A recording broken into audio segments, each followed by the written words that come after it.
নাহমাদুহু ওয়া নুসাল্লি আলা রাসূলিহিল কারীম ওয়া আলা আলিহি ওয়া আসহাবিহি আজমাইন।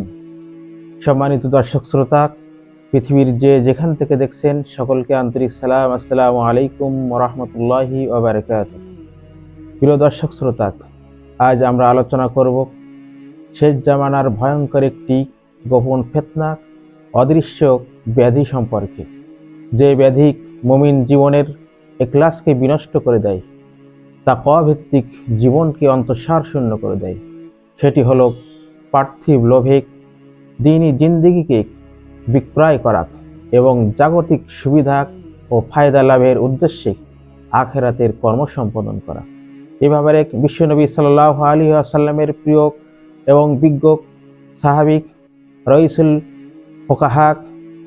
রইসুল ফুকাহা আব্দুল্লাহ ইবনে মাসউদ রাদিয়াল্লাহু তাআলা আনহু তিনি বর্ণনা করেন, দারিমি সুনানে মুকাদ্দিমা 185 নম্বর হাদিসে, শেষ জামানায় এমন একটি সময় আসবে, সেই সময় কাসুরাত উমারাউকুম ওয়া কাল্লাত উমানাউকুম।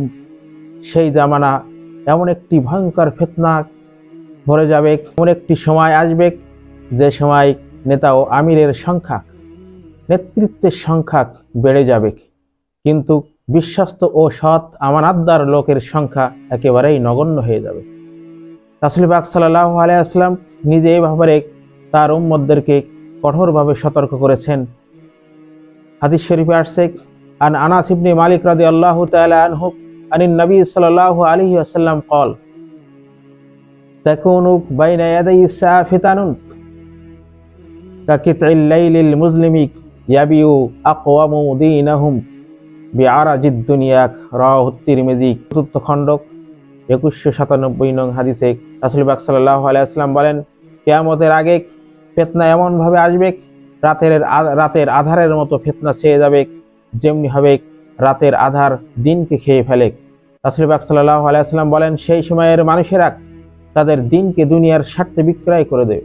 ইয়াবিউ আকওয়ামুন, সম্প্রদায়ের লোকেরা তারা বিক্রয় করে দেবে দীনাহুম, তাদের দিনকে, তাদের ইখলাসকে, বিআরাজিদ দুনিয়া, দুনিয়ার স্বার্থে, দুনিয়ার ভোগ বিলাস, জৌলস, যশ, খ্যাতি, নেতৃত্বের লোভে তাদের দিনকে ক্ষতিগ্রস্ত করবে, দিনের ইখলাসকে ক্ষতিগ্রস্ত করবে। এ ব্যাপারে রাসূল পাক সাল্লাল্লাহু আলাইহি ওয়াসাল্লাম তিনি নসিহত করেছেন যে আখলিস দীনাকা ইয়াকফিকাল আমালুল কলিল, তুমি তোমার দিনকে খাঁটি করো, যদিও সেই তোমার আমলটি হয় অত্যন্ত কম এবং স্বল্প। সম্মানিত দর্শক শ্রোতা, আসুন আমরা এই ভয়ঙ্কর ফিতনা থেকে আল্লাহর কাছে পানা চাই।